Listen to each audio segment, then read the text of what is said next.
I was a professor of mathematics in Latvian University. I was involved. I teach students of economic department mathematics.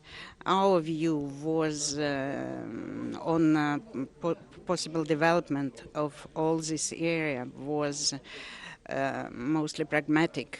We thought about step-by-step market reforms, something similar to what China did.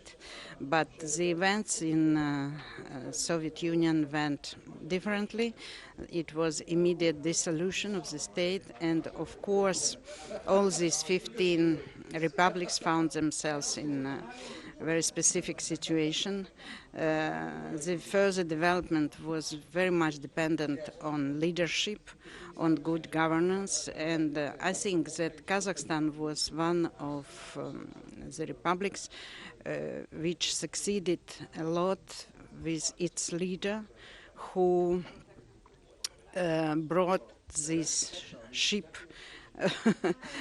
to good in good direction in usage of potential of the land, of the people, of culture, of capacities, with some losses, of course, of industry or in the sphere of agriculture, but also using raw materials and the very rich possibilities of using raw materials for export and for further development.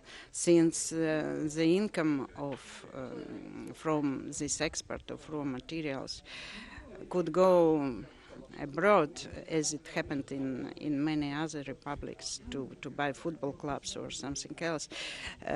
Here it was invested in further development. It is enough to see how did new capital Astana was created, and how interesting is this city from the point of view of architecture, using just heritage of all parts of the world and creating this very special city with very all kinds of architecture. So I think that many states can learn from Kazakhstan how to behave in a complicated situation. Could you maybe compare the situation in Latvia today to what it's like in Kazakhstan?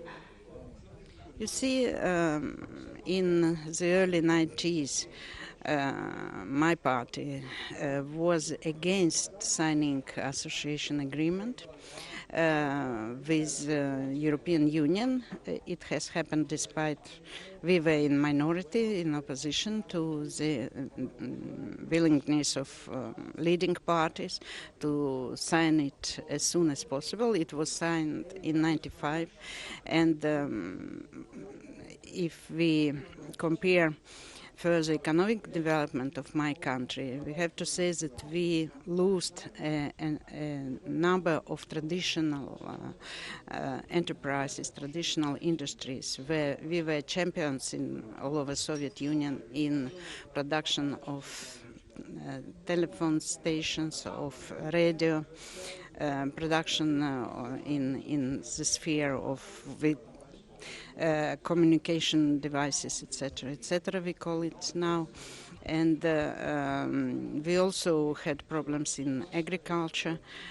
We produced minibuses for all Soviet Union, and this production failed in competition with German minibuses coming without taxes from Germany with other production overflowed our market. So to my regret, negative consequences of such early association agreement took place in Latvia. Now we have to develop our production from zero, and we have to fight for markets. We also contest the closure of Russian market for our traditional production like fish, all production from fish, from pork, from other agricultural products, milk, cheese, butter, and so on and so far.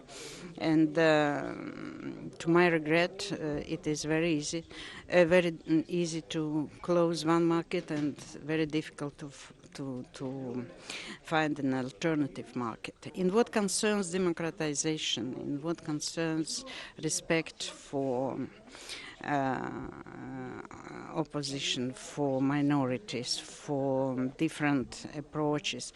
Of course, we have positive developments in Latvia under the influence of Western Europe, of old EU member states. That's positive side, but economically we have lost, to my regret. And what I'm very happy is that now the understanding comes that it must not be the alternative for Eastern European countries, for Middle Asian countries. Either you are with Russia, either you are with the West. And I appreciate very much recent study of one of advisors for the European Parliament entitled "When Choosing Means Losing." There is very good data for 6 Eastern Partnership countries: Ukraine, Moldova, Belarus, and 3 Caucasus states, but also for Kazakhstan and some other states of Central Asia, showing that just making a bridge using possibilities of both unions, economic unions, that's European Union and Eurasian Union, would be just receiving pluses. When choosing means losing, and many countries lost. To my regret, Ukraine was the best example how this loss of local production, of local industry, of local economy is taking place.